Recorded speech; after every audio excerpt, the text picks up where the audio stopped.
Okay, gewaltig. There's something went wrong over here. What happened to the Gemara? Is it up now? Now it's here. Okay, good. Zok the Heilige Gemara, Motzach Hamor Upar. So the Gemara, the Mishnah has an interesting configuration. The Gemara says you find a Chamor and Torah, Royin Bederach, those are not considered lost. But on the other extreme, if you have a Torah running Ben Akromim, that's when you have a problem. So the Gemara asks as follows: if we analyze the two clauses in the Mishnah, they're going to be contradictory. We started off the Mishnah by saying, Matzachamaru para royin bader.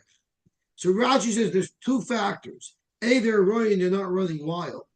And B, they're baderch, they're in the road, which is a safe place, and not a place where they can damage things or get damaged by the vine. So it's tarta litevusa. If both factors are in their favor of showing that they're not lost, Einzu Aveda. So we make a deal. Royin Baderach. When both factors are favorable, who do I have Aveda? Harotza Baderach. What if it was running on the way? So the fact that it's running is an indication that there's a problem. Or Veroya Ben Akramim. They're grazing Ben Akramim, which is not a place to graze, and it's a place where they can get hurt. It's a Masha Hava Aveda. We would consider that an Aveda. So unless both factors, what they're doing and where they're doing it, are favorable, we're going to assume that there's an Aveda. Let's look at the other factor. Emoseifa. Chamor v'kelev. You found the chamor whose load is all flying, and we'll focus on this, para rotza bein akram. You have two factors that indicate that the par is lost. Sai running, and sai bein akramim, harezu aveda. So we'll make the dik in the opposite direction. Rotza bein akramim, who to have aveda. If there's two factors indicating that this animal is lost, only then do we consider it an aveda. Harotza b'derech. Well, what if it was running on the road? Or Viraya.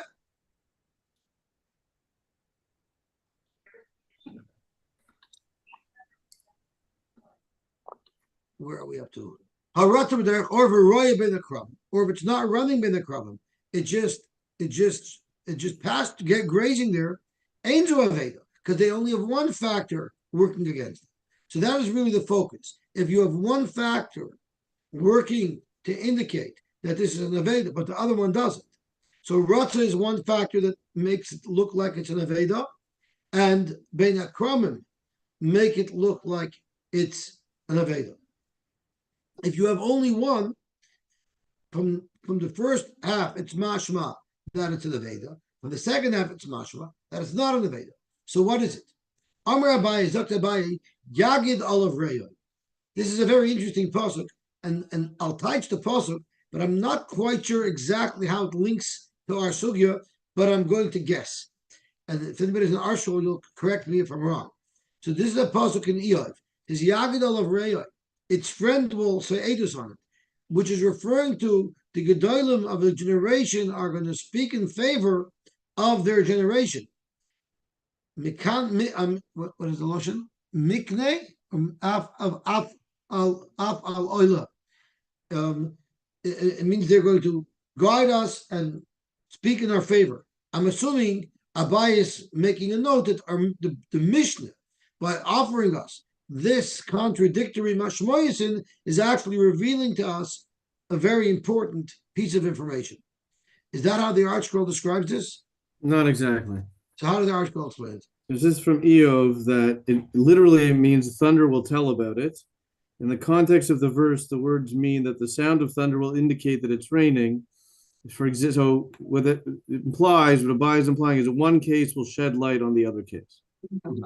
So the fact that you have a stira, we can extract the true information. Okay, Zok Gemara, Tana, thank you very much. Tana, we learned, Roya Beder, who do I have Aveda? If it's Roya, one good factor, not Rotza, but Derech, in the road, another good factor, that's not an Aveda. If it was Roya ben Akramim, it would not be a indication of an Aveda either. In other words, the focus is on the Roya. As long as it's a Roya, it's not running wild, it's not an Aveda, even though it's in the Krumim, which is not an ideal place for it. Tana Rotza Ben Akramim Dehav Aveda. We learned that if it's running Ben Akramim to the Aveda, Void in the Rotza B'deh. So the way a buyer splits it is you don't look at where it is. You look at what it's doing.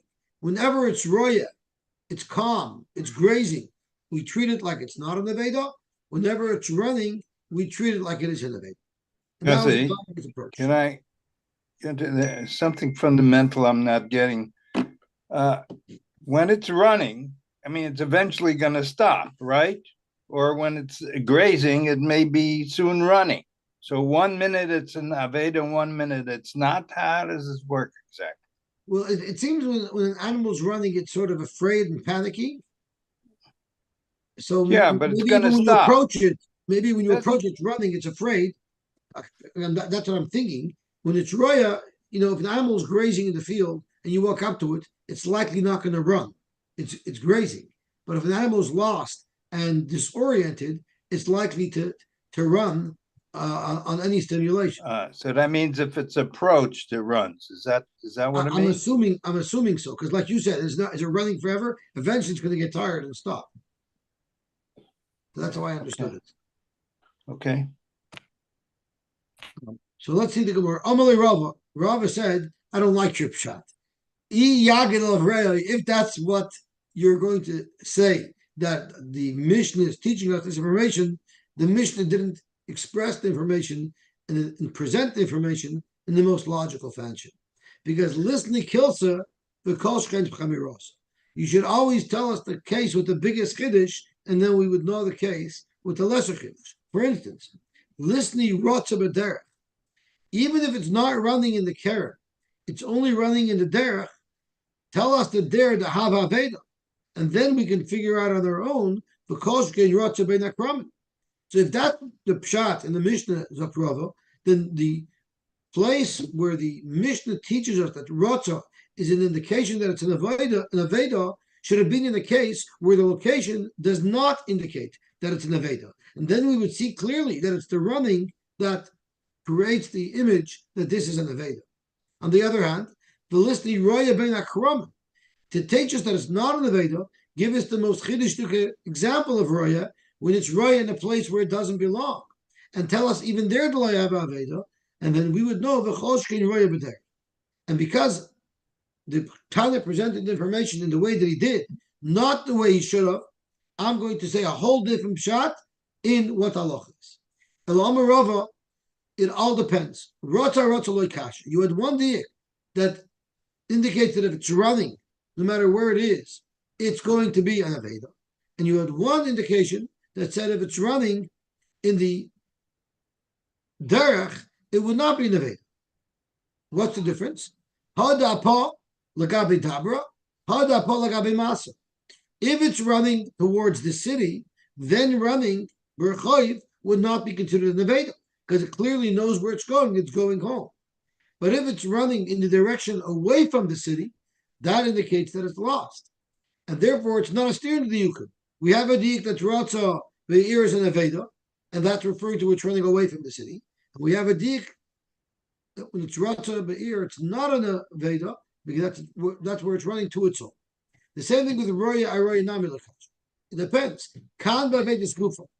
When you're looking about whether or not the animal is an aveda, if it's being roya, even if it's being roya in the kerem, it's not panicky, it's not lost. But kan ba'vedis karka. But you know what is an aveda? The kerem is an aveda. Because if someone's animal is wrongfully eating in someone else's field, the aveda, it's like a Victor always tells me, whenever you get free services on the internet, you have to realize that you're probably the product. So it's not the animal that's the aveda, it's now the property that's the aveda, because it's getting eaten by the animal. So Zok to Gemara again, loy kasha kam ba'vedas gufa, kam ba'vedas karka. So when the Mishnah is meduyuk, that if it's roya be kerem, it's not an aveda, The animal's not an Aveda. The Mishnah is referring to the animal. But when the Mishnah says, when the Mishnah is medayik that Roya B'Kerem is an Aveda, it's talking about the Kerem. Hikatani Roya B'Derech. When it talks about Roya B'Derech, Loya Aveda, it's not an Aveda. Haroya Ben Akramim is an Aveda, that's Aveda's Karka. Now, when it says running amongst the Kramim, Habaveda, Haroya Ben Akramim, Loya Ben Aveda, that's talking about Aveda's Gufa. If it's Roya Ben Akramim, there's no danger to the animal. If it's Rota Ben Akramim, there's a great danger to the animal that's going to get scratched and hurt. The Rota Ben Akramim, Misakva or Maskava, the animal will get scratched and hurt by the vines that it's running through. But for Roya Ben Akramim, if it's just grazing amongst the Kramim, Lemisakva, it's not going to get hurt. So let's stop here for a moment. First of all, I would like to ask someone to help me. Am I pronouncing the word? Is it Misakva? Is it Maskava? I'm not sure how to pronounce that word. It's Misakva. Misakva. Okay, thank you. Misakva. So it's very interesting to make a distinction. If the animal is the Aveda, it's running through the Kramim, so you have a chiv to return it. What do you need to do? Can you just take it out of the kerem? Or once you have it, you have to take it all the way home? And based on what we learned yesterday, that once you start a job, you got to finish a job. Pashtus, once you take it out of the kerem, you have to take it all the way home. But what about on the tzad when it's being roya ben akramim, where the Aveda is Aveda's karka? There, the Rishonim tell us, you don't have to take the animal all the way home. The animal is not the Aveda. All you have to do is take the animal out of the kerem so that the kerem is no longer in danger. Okay, gewaltig. Zok the Gemara weiter. V'roya ben akram. If it is roya ben akram, where we're saying the Aveda is the kerem and not the animal, nihi the loy maskava tepek lay mishum Aveda's karka. It should still be on the Aveda because the karka is in danger. But the Mishnah that's medayik, that's muduyak, that when it's roya ben akramim, it's not an Aveda, is speaking where we don't need to be concerned about the damage to the field because it's bidakusi. It's speaking about the field or the vineyard of a kuti.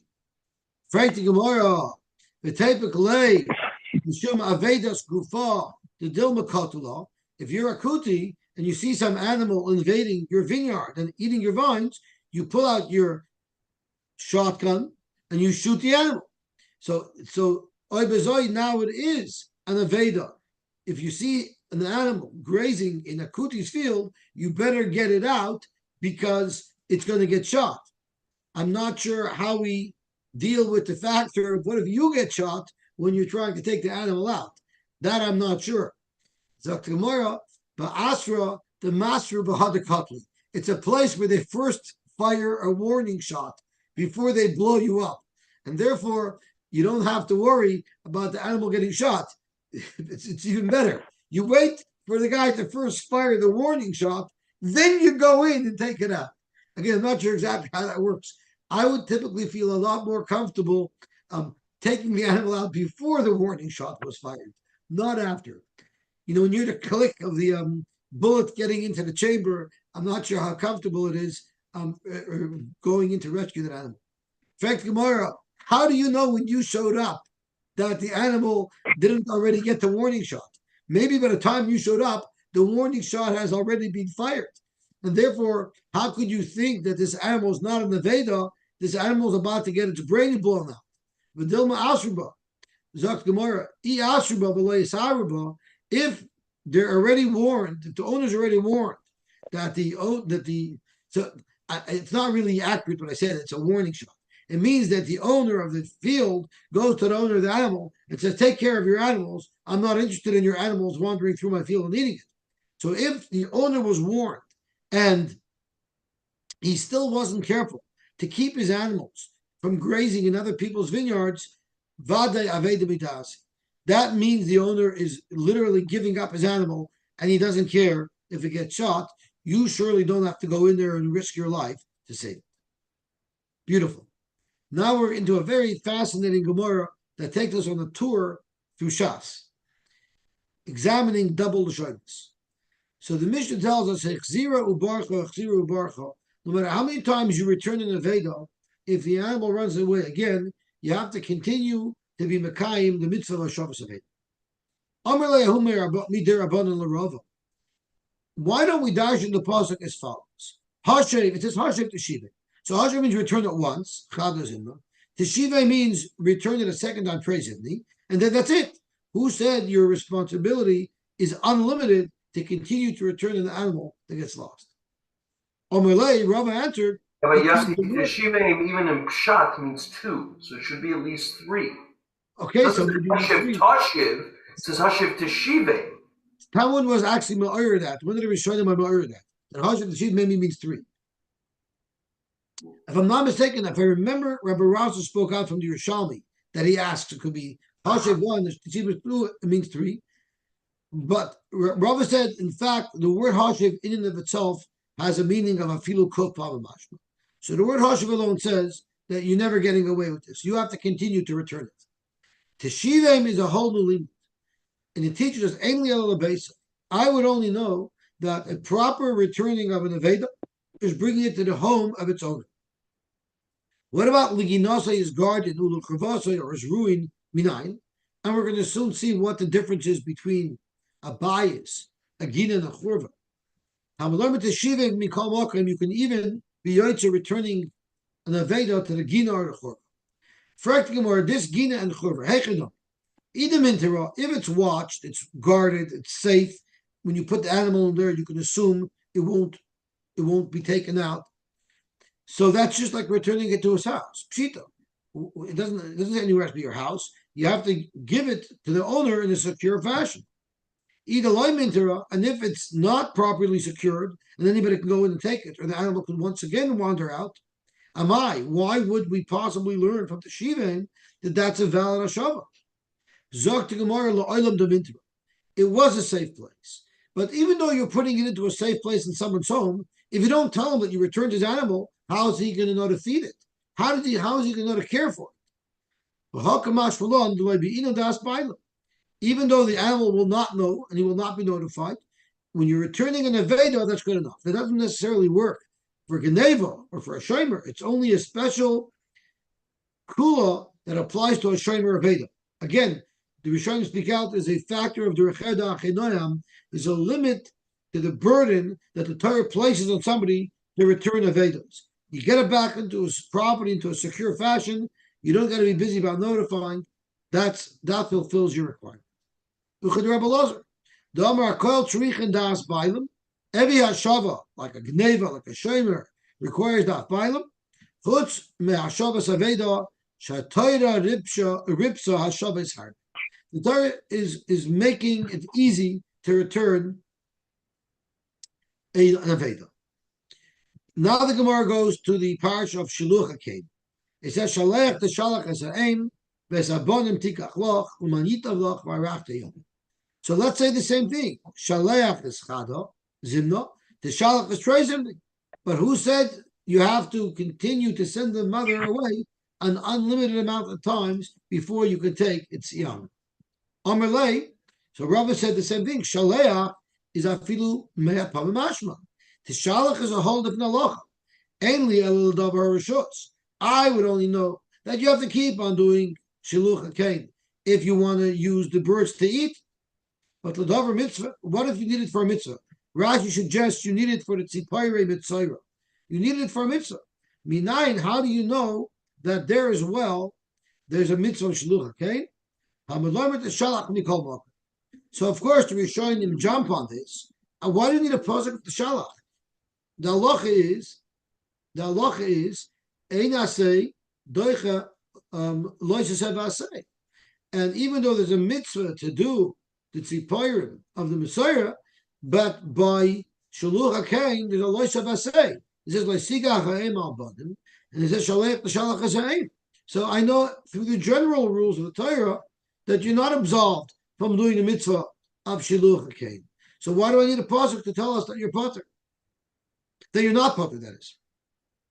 So the Rishonim have a lot of different svaros that they offer. One of the svaros is in fact, this is not considered a lavin in a say, because there are those who learn that Loisika Chaim al Bonim is a lav hanitik lase. And therefore, a lav hanitik lase is not considered a lav ase. There are those who learn that loisikach is even the issue of loisikach is at the same time as the mitzvah of shalech l'shalach. In other words, to saying a lav. But there are those who learn that first comes a lav, and then the nitik laseh is the shalech l'shalach. And if you learn like that, then this is in fact not a lav aseh. But there's other svaras as well. Another svar that they say is it's not. You can't say that you cannot say that there'd be a havamina that it would be doicha. I'm sorry, it's the opposite svar. It's very hard to say that it would be doicha because when you're doing the mitzvah of shaluch kain or violating it by taking the young, you're not mekayim the mitzvah at that time. Then you have the birds, and you can go do the mitzvah of the birds of the Metzia later on. So it for sure would not be a nesei doicha loises. So for carrots. So then that takes us back to the original kasha. Why would we need a pasuk? So I guess we'll have to go back to the svar of Lavan and Tiklaseh. One other one asked Rabbi a question. Going back to a new halach. It says, so let's look at the pasuk inside. It says, you have to give your friend Musar. So Yosy, it's an all or nothing proposition. That's what the Gemara is saying. Either the double lashon is unlimited, or it's two. Well, no, or even the single lashon is unlimited, right? The maskana of Rava is even the single lashon is unlimited. Right. So it's all or nothing. There's not that we can start saying giving musar for yenim is unlimited. Sending away the mother bird, depends if the pita is after you or not. I hear. So it's really all or nothing, right? Yeah. So if is chaduzin, technique is tracing. Maybe you only have to give musar 2 or 3 times. Amalei, so Rabbi maintains. Techiach tells you, "Ainli ela Rav Talmud." I would have only thought that the Rebbe gives a Talmud musar. Talmud l'Rav minayin. How do you know a Talmud should give a Rebbe musar as well? Whoever needs musar, you have to give musar to. Someone told me a story about a bacher who was going to yeshiva, and his father was sending him out of town to yeshiva. Let's call him David Fisher, just for argument's sake. Any connection to any David Fisher that you might know is merely coincidental. So, and David Fisher's father tells him, "Oh, you're going to the mirror? Let me give you a nature type. First Seder, get yourself a chavrusa who's light years ahead of you.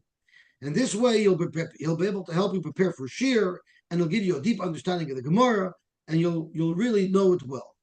Second Seder, on the other hand, I want you to get the slowest chavrusa in the building, so that you will have to teach him everything.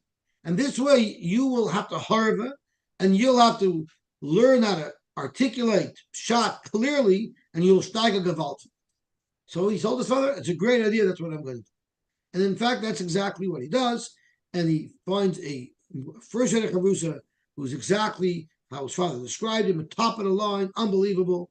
And the second Seder chavrusa was a very shvach guy, which forced him to work really hard and to learn how to express himself. A couple of months into this man, the Mashgiach going around, and the Mashgiach says, "Shalom Aleichem, a new bacher here. What's your name?" So my name is David Fisher. He says, "Where are you from?" "I'm from Milwaukee." He says, "Really? There's a Chaim Fisher that I know from Milwaukee. Is he related to you?"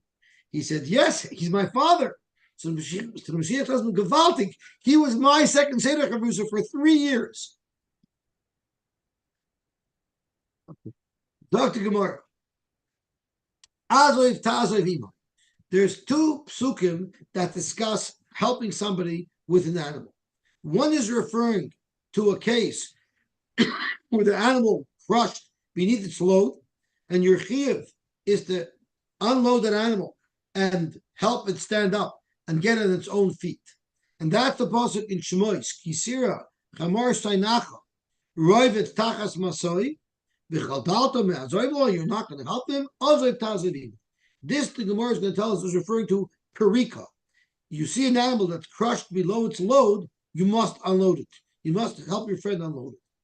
On the other hand, we're going to soon learn another mitzvah is if the loads off the animal and your friend needs help loading it. That's what this pasuk is referring to. Stand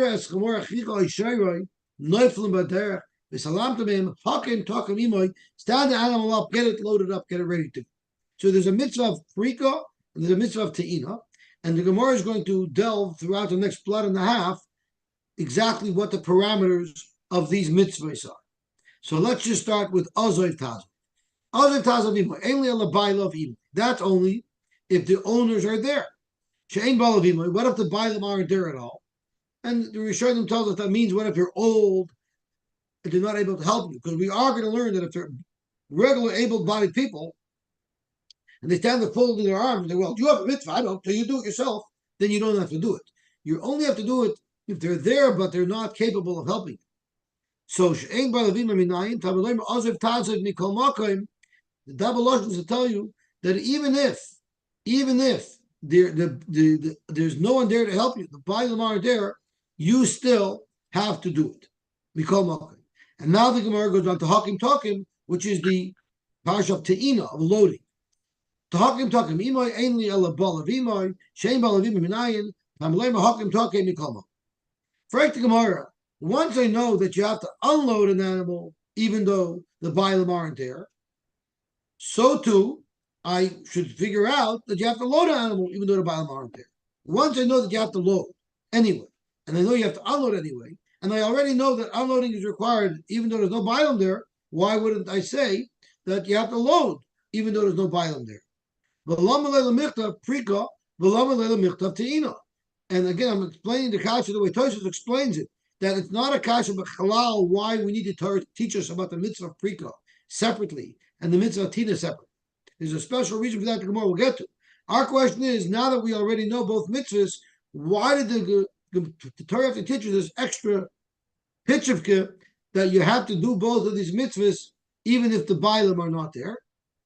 So the Gemara, Shrichi, because of Chamana Prika, if we only knew that unloading an animal is required, even though the Bailam is not there, you have an animal that's crushed under the weight of its load. So there's tzar balachayim, one factor that should convince us you got to do that. You have to help unload. And we also have an owner that's losing big money. So there's two mitigating factors, two aggravating factors to say that you should do this. You have an animal that's not loaded. The lav tzar balachayim, it's a problem. You got to get the animal loaded, but there's no pain to the animal if it's not loaded. And there's no animal that's getting injured or damaged. So you don't have the two aggravating factors. Maybe you wouldn't have to help load if the Bailam is not there. On the other end, if we only knew that you have to load when the Bailam aren't there, we shouldn't be bischar. Because we're soon to learn, according to one shita, that there's a mitzvah to help load. But that already doesn't have to be for free. You're mechuyev to help, but in fact, the owner of the animal will have to help, will have to pay you for it.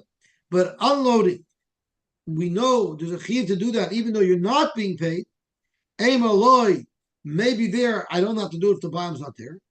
Tzricha, that's why the pasuk especially tells us by tina, as well as by prika, that you must do it even though the Bailam's not there. For the Gemara, that works out really well if you hold that te'ina you can charge for. But Reb Shimon Damar after te'ina bechinam, according to Reb Shimon, there's no difference between te'ina and prika. Both of them you have to do it free of charge. Ma'ikal Meimar, why do we need both psukim? Sai by tina, sai by prika. All it had to do is tell it us by tina, and that was for sure no prika. Madach by tina, where there's no chesaron case. There is no tzar balachayim. You still have to do it for free. Kolshkein by prika, where you have chesaron kids, you have tzar balachayim, you should have to do it for free. Zokt Gemara l'Rab Shimon loy misai kroy. The way we learn, it's known that Azoiv Ta'azoiv is referring to prika, unloading, and Hakim Takim is referring to loading. But we're going to soon see Rab Shimon argues Pshat in the Psukim. And Rab Shimon held there's no indication from within the Psukim which one is referring to prika and which one is referring to Te'ina. So you automatically need two, because if I only had one pasuk, I would automatically say that that's referring to Prika. And there you have to help, because of the two aggravating factors, Tzar Balachayim and Chasar Gis. I would never know b'chalal that there is any Chiyav of Te'ina unless there's both psukim there. Zok the Gemara, once I know that there's a mitzvah of Prika, a mitzvah of Te'ina, so I know quite clearly that when my friend's money is in trouble, I must act. By the same token, you would have to return an Aveda. So for the Gemara, the mitzvah of Te'ina and Prika, as well as the mitzvah of Aveda.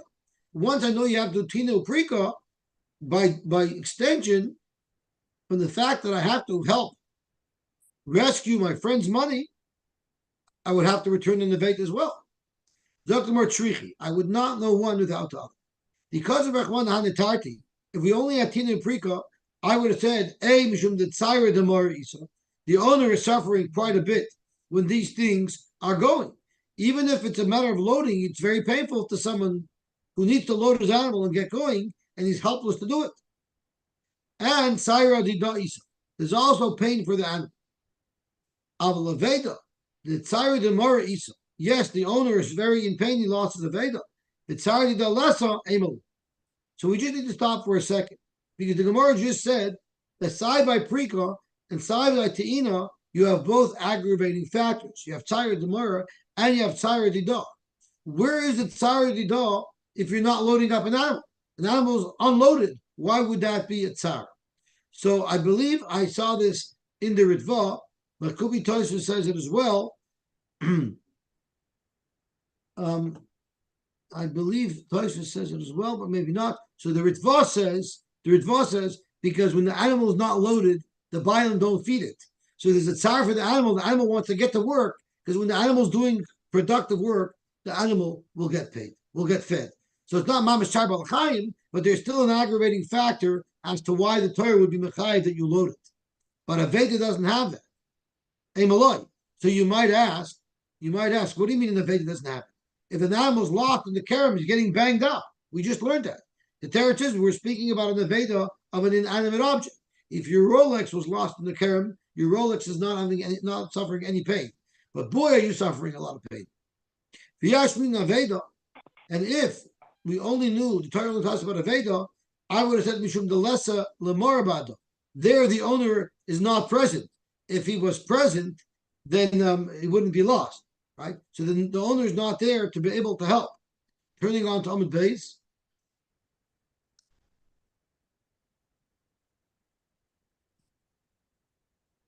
Aval Hani Tarti, but by Te'ina and Frika, the Isa Lemorabada, because the pasuk says Imoy, they have to help you if they're there and they're able to. Emaloi, you might think that you don't have to do it. Gemara Shricha, that's why the Torah tells us Sai by Aveda, Sai by Tinu Prika, that you've got to be there to help a friend in need. Now we go on to the next halacha. Somebody who murders must be killed, and he's killed with the, I believe he's killed with the misa of herod. It says Moishumas Hamak. A murderer gets killed. I would have thought that you're only authorized to carry out the misa, which is the sentence that's appropriate for this crime. What if you're not able to do herring on him? He ran away. He's on the ship and he's pulling out of the harbor. How do you know? How do you know you're allowed to shoot an arrow at him to kill him from a distance, or shoot a torpedo to blow up the hull of his boat so he should sink and drown? How do you know you're allowed to do all those things? These are not my wild fantasy imaginations. These are Rashi, by the way. That you're allowed to do, you should do those things because you have to kill the guy any way you can. Talmud Leimer, Mois Yumas. The double lotion means kill him any way you can. Mikol Makom. Take take. This is talking about. So the Mois Yumas is lavdas good to pick another misa based it. You take him out. Any means necessary. Any means necessary to eliminate. Yeah. Okay, so this one I vote yes. Okay. Hakataka. In the Irani Dakas, the Torah says Hakataka is color. You got to chop everybody's head off. Ainly elabaka ksuva behen. I would have only thought that that's the only way you kill people over there in Yidachas. Minayin shemiyat yochel amasin baka ksuva behen. Shat rishoy lakoizon b'chol akah shat yochel. How do you know that any misa is recommended if you can't do it the way that the Torah prescribes? Hashiv Toshiv is talking about somebody who borrowed money and he wasn't paying up, so Bezdin seized the mashkin from him. And the pasuk says in Devarim, Hashiv Toshiv v'lo esa avoid kavoy hashemesh v'shachav b'salmasa. What if the mashkin was pajamas? So you're allowed to have the pajamas all day, but in the evening you should always return those pajamas. I only know this halacha if he took the mashkin b'shus pes, shaloi b'shus. But what if he just grabbed it and it wasn't a sanctioned mashkin? Minayin, how do you know as well there that you have to give it back? Even if you've acquired this mashkin in an inappropriate fashion, the Torah still machayiv you to give it back every evening. So here's where Akiva is supposed to interject and say, what are you talking about? If I've even taken it legally and properly through a channel of Bezin, I have to give it back at night when he needs it. If I seized it illegally, so Coach gonna have to give it back. So the Rishonim struggle with this, but one of the pshatim that I saw under Ritva, which is very gishmak. Let's look at this pasuk. Hashiv Toshav v'loi esa avoid kivay hashemesh v'shachav v'simlosa. And you know what you're going to get because of the chesed that you gave this mashkin back for the person to be able to use at night when he needs it. Uveirachecha, he'll bench you, and therefore ulecha ti tzedakah l'fnei Hashem alekech. And that's what the shayla is. If you give it back at night in a sanctioned mashkin, that's where you get the lecha ti tzedakah l'fnei Hashem alekech. But if you have the mashkin illegally, even giving it back maybe will not get you the bracha. Even if you have this mashkin improperly, but if you give it back at night so that the person will be able to use it when he needs it in the evening, that still gets you that bracha. So Yosy, with all respect, I don't understand. So take my pajamas in the day. I don't need it. Well, how does that force the guy to pay? What? So you're going to see that I have bunny rabbits? I got emojis on it. I'm going to be embarrassed. How is that forcing him to pay? Wouldn't it have been if you want the guy to pay? You don't have pajamas at night till you pay. That's you agree with me on the question. You understand. A lien is a lien. That's a very harsh way to treat someone in need. But you're taking them. But once you're taking the mashkin, taking any mashkin is a lien. I think the main purpose of this type of mashkin is to remind him that he still owes you the money. And when he starts denying it, you hold up his fruit of the loom gotchas and you say, gotcha. So he's not really at the point of repaying. He's denying the loan? No, I don't think he's denying it. He just doesn't have the money to pay. So there's a judgment against him for the money. Probably. Seemingly, right? Because he's going to go to, because the guy's a choice, either taking. That's why Bezin went into his house and demanded a mashkin. Right. Okay. That's a very similar pasuk, and we're going to have to get clarity as to what's the difference. In Chavel Takvoil, if you take as a mashkin, Salmos Recha, Ad Boy Hashemesh Teshiven Eloi, give it back to him until the sun goes down. So the Gemara is going to tell us this is talking about if you took a day beged.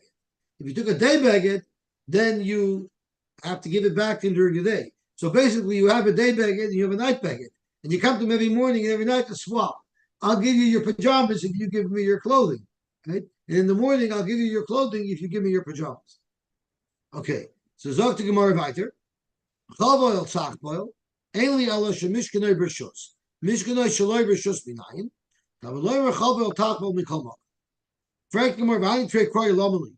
I need two psukim both talking about mashkin? Like we said. The Torah tells us you have to be generous with aniyim. Just keep a sayach tiftach es yot chaloi. Open up your hand for him. V'havit tavitenu. Havit tavitenu is lending him money. Open your hand and lend him money.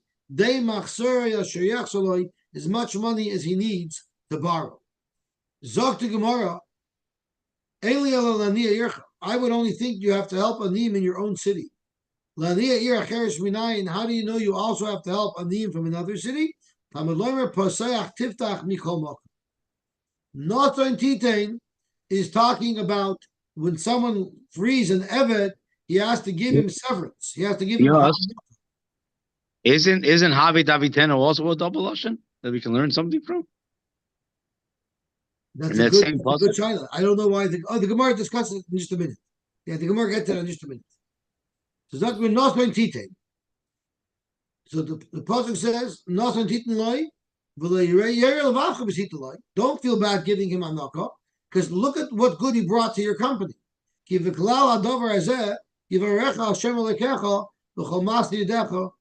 I'm sorry, I apologize. Noton titan is not talking about anaka. It's talking about tzedakah. Noton titan loy, give him money. Don't feel bad giving someone tzedakah. Hashem will bench all your meisim ubechol mishlach yedeh. By the way, just as a side, in Yoni Diyome, Noson is to give to Kimcha de Pescha, and Titin is to give Mois Chitin. No, Noson is to give Kimcha de Pescha, and Titin is to give Bubu. Okay, that's exactly what Akiva is referring to. You weren't here today to hear the Rav Drasha. Exactly what it's referring to. Okay, go ahead. Ainly Ella Matana Meruba. I would think, when do you have a chiv to give tzedakah? If you could write out a nice $10,000 check, $5,000 check. Matana Moetis, what if you could only give $18? Minayin, how do you know that you have the same chiv? The person who could only give $18 has the same chiv as the gevir who can give $1,000. How do you know he has the same chiv? Don't ever say, what's my $18 going to do?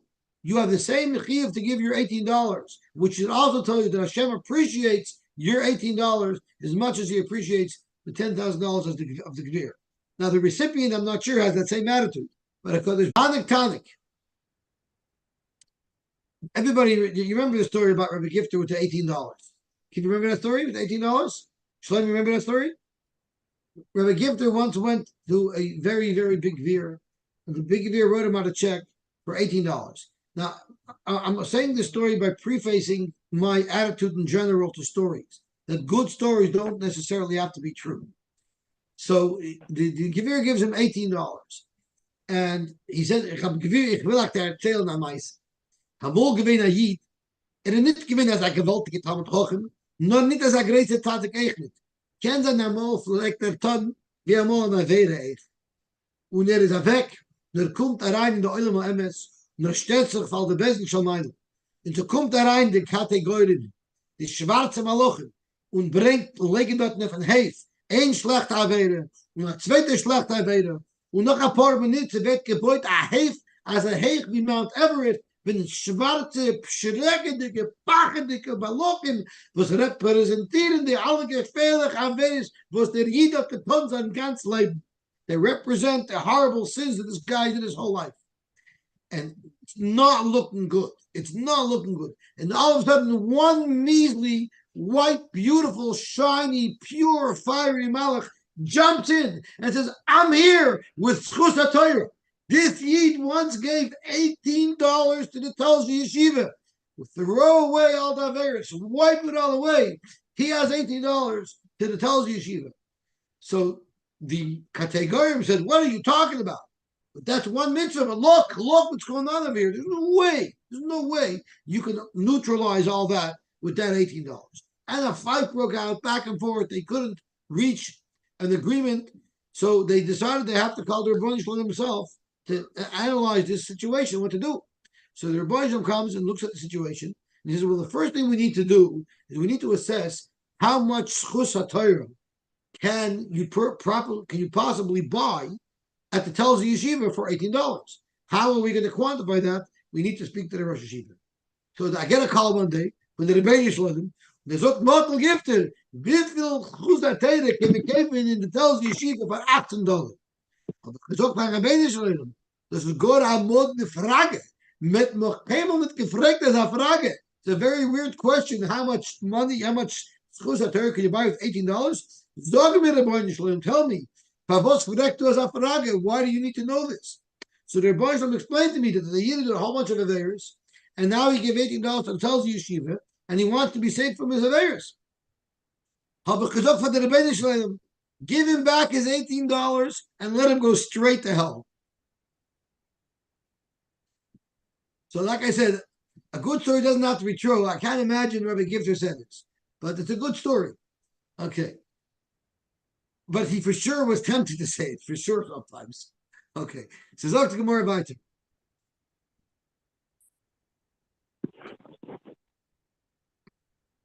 Actually, just the opposite. We could use this Gemara as a he could have used it as a the shokeh. It's I'm not content. But Shlomi, what you're missing is that the Rebbeinu Shalom runs the ultimate matching campaign. When I give $18, the Rebbeinu Shalom matches 1,000 to 1. When the Gvir give $18, the Rebbeinu Shalom didn't zushtel anything to it. That was much more. Oh, it's a percentage game. I got it. Yeah. Yes. Okay, look to Gemara.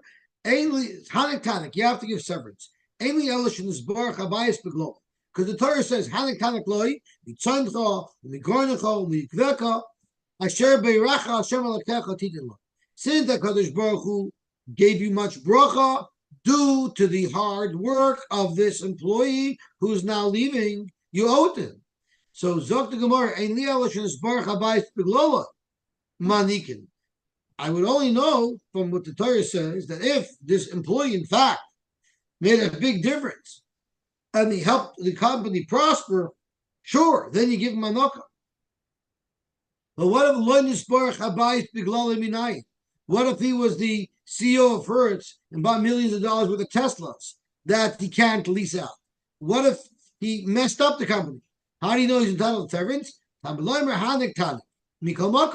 In fact, this is what the liberal government told. Anytime someone messes up his portfolio, they give him big bonuses. Right? All these big corporations that are crown corporations, their CEOs are getting huge bonuses.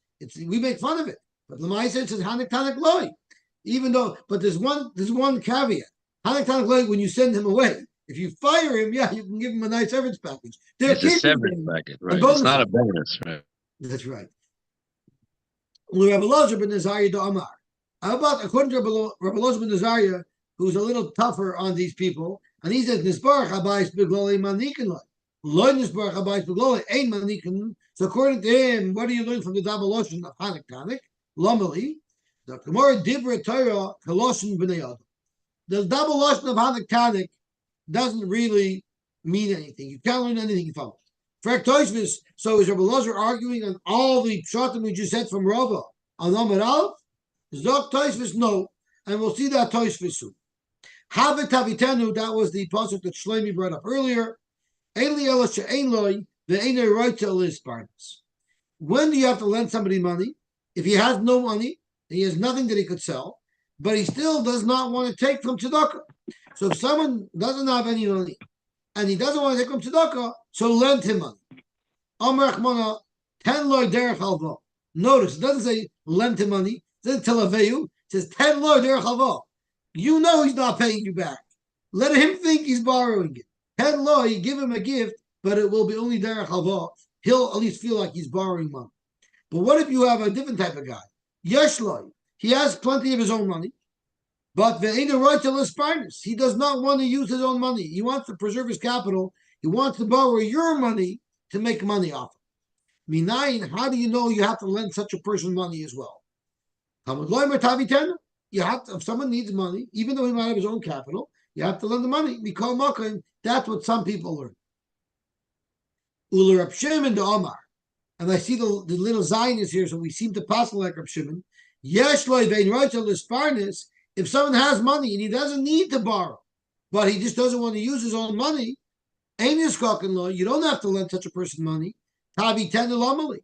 What is he going to use with the word tavi tenu? The Gemara, just like Rabbi Elazar said earlier, Dibra Torah Kaloshim B'nei Adam. That's how the Torah speaks. You can't make anything of the double lashon. So now let's look at Tosfos. Does that mean that he argues on everybody?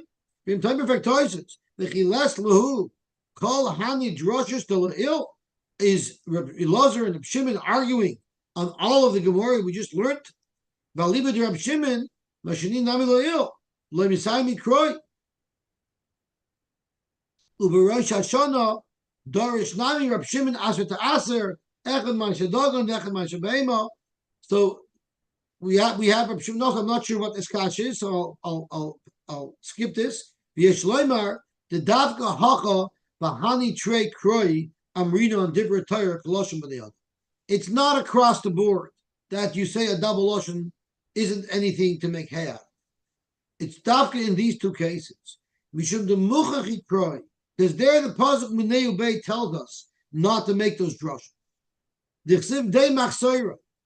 In the case of Reb Shimon, where it talks about you don't have to lend somebody money. If he has money, the Torah says lend him Dei Machsoira. Lend him what he needs. This guy doesn't need. So we're not going to learn from Havit Tavitenu double lotion to contradict what the Torah says directly. Only lend him what he needs. And by Hanokah, it says it clearly says give him Hanokah because you benefited from him. So again, once again, the Torah is telling us don't make this drasha. So when the Torah is telling you not to make the drasha, that's the only place you'll say Dibra Torah Koloshim B'nei Adam. But of course, in all the other cases, we're going to agree. Shimon and Rabbi Elazar would agree to the drashas. Yosy, I just have another thought. Maybe the Gemara doesn't mention it, but the Havit Tavitenu is the only one really that has a vav at the end of it. All the other ones are more nouns. Nasim, Titein. It doesn't say Titnenu. It doesn't go right on the person. Titein is a noun. Titein is not a noun. No, it doesn't say Nasim Titnenu or give it to him. It's not worked into the second word. It doesn't say Havit Tavit.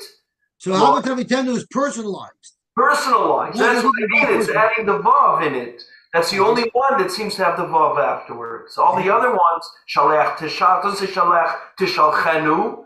I hear it. That's a very interesting observation. Yeah, but then what do you do with Hanik Tonic?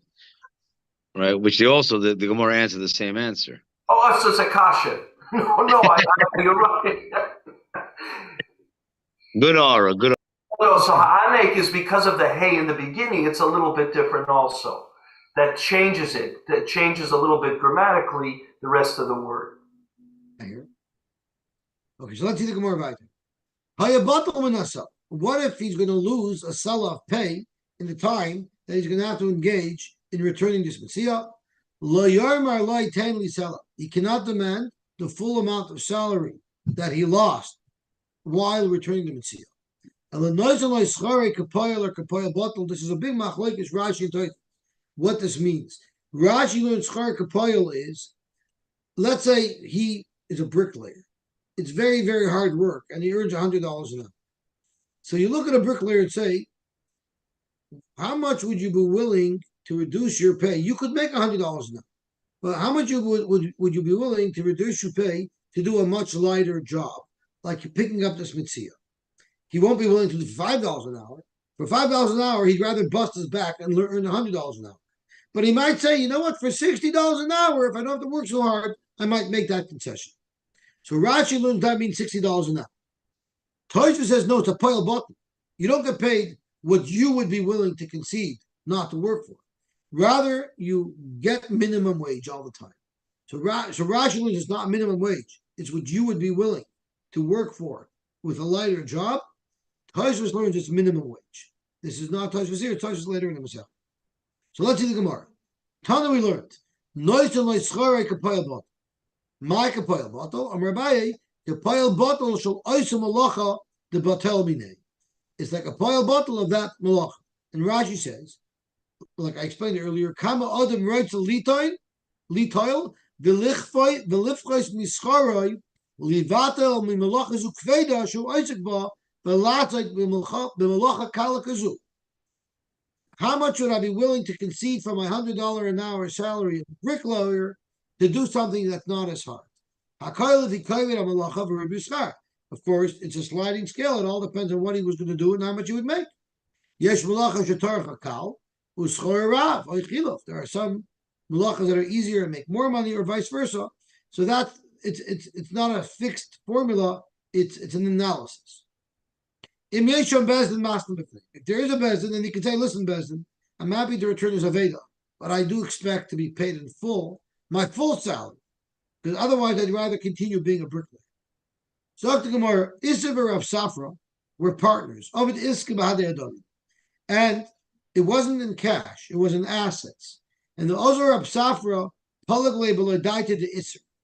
He decided he wanted out of the partnership.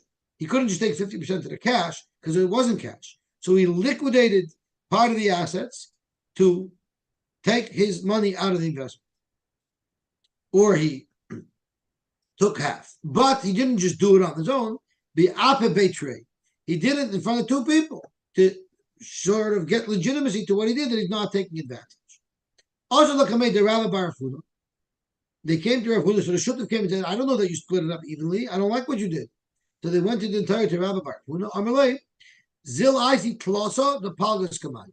I need you to bring the three people that you did this split in front of, because you have to do the split in front of three people, like our Mishnah says. If there's a Bezdin, you could do it. So which Bezdin did you split up the partnership with? Inami, if you can't bring me the Bezdin, at least what you should do is bring me two Adam that say you were invested. So let's go on to the next daf.